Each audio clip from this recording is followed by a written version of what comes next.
शरकपुर में पाकिस्तान मुस्लिम लीग नून की जानिब से बड़ा पावर शो मुनक्कद किया गया, जिसमें साबका वज़ीर-ए-आज़म शाहिद खकान अब्बासी, वफाकी वज़ीर राना तनवीर हुसैन और दीगर मुस्लिम लीग नून के सपोर्टर मौजूद थे।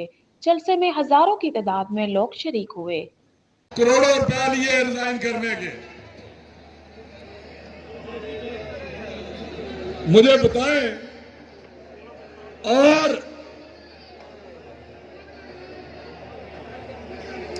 ओ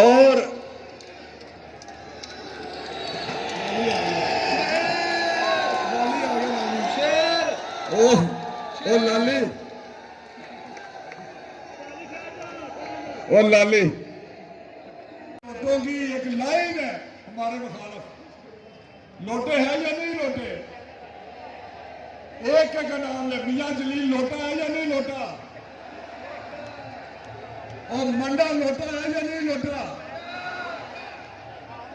मैं क्या देखा, एक छोटा लोटा रो भी उधर ही है। रो भी इन्होंने वहां पे स्टूडेंट और टीचरें इकट्ठी की थी। कौन सा तो हमने यहाँ बताता है भाइयों, हमें आज शहबाज शरीफ से हुकूमत कर रहे हैं। शहबाज शरीफ सियासत में